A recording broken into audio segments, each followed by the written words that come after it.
Hello दोस्तों, Hindi स्टोरिया channel आपका अभिनंदन करता है। कहानी सुनने के लिए आपका धन्यवाद। अगर कहानी पसंद आई तो लाइक और सब्सक्राइब जरूर करें। बिना देरी किए आइए कहानी शुरू करते हैं। कहानी एक गरीब किसान की लड़की की है, जो अलग अलग गांवों के लोगों को दूध पहुंचाने का काम करती थी। उन्हीं लोगों में एक पुरोहित के घर भी दूध पहुंचाती थी। उस पुरोहित के घर जाने के लिए उस ग्वालिन को एक तेज धारा बहने वाली नदी को पार करके जाना पड़ता था। दूसरे लोग उस नदी को एक छोटी सी टूटी हुई नाव से पार करते थे। उसके बदले लोग नाविक को एक छोटा सा धन का कुछ भाग नाविक को दे देते थे। एक दिन जब उस ग्वालिन को उस पुरोहित के घर आने में देर हो गई और पुरोहित, जो कि रोज ताजे दूध से भगवान का अभिषेक करता था, और देर हो जाने की वजह से उस पर चिल्लाया कि अब मैं इससे क्या कर सकता हूँ।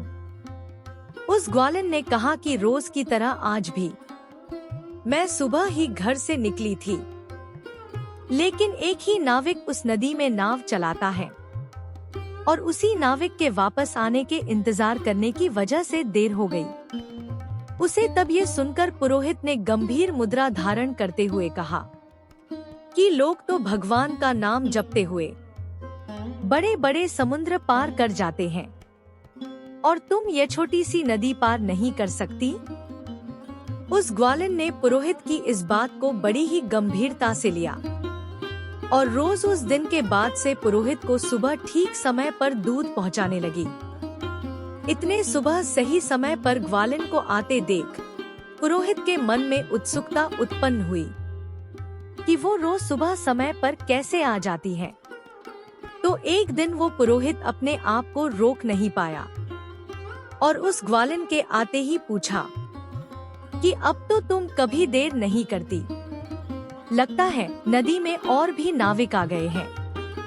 तब वो ग्वालिन बोली, नहीं पंडित जी, अब तो मुझे नाविक की कोई जरूरत ही नहीं पड़ती।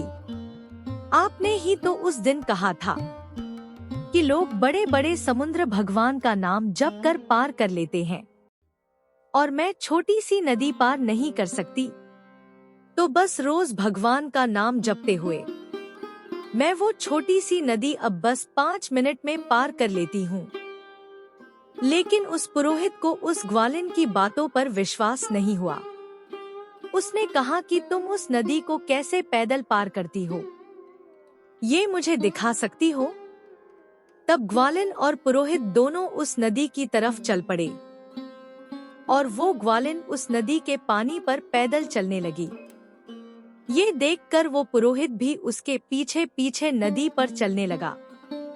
आगे बढ़ा, लेकिन जैसे ही पैर आगे नदी में बढ़ाया, वो नदी में गिर पड़ा। तब वो ग्वालिन जोर से चिल्लाई कि आपने भगवान का नाम नहीं लिया। देखो, आपके सारे कपड़े गीले हो गए। आपको भगवान में विश्वास नहीं है। अगर आप विश्वास करते तो आप नहीं गिरते। आप सब कुछ खो देते हैं। विश्वास अपने आप पर और विश्वास भगवान पर, यही जीवन का रहस्य है। यह कहानी बहुत गहराई से विश्वास और संदेश को प्रकट करती है। भगवान या उसके शक्तिशाली सामर्थ्य को मानना और उन पर विश्वास रखना हमें सफलता की दिशा में आगे बढ़ने में मदद कर सकता है। इसके साथ ही हमें अपने कार्यों में सही दिशा और समय परिभाषित करने की महत्वता भी समझाती है। विश्वास और सही मार्गदर्शन के साथ हम सभी मुश्किलों को पार कर सकते हैं। विश्वास अपने आप पर और विश्वास भगवान पर, यही जीवन का रहस्य है।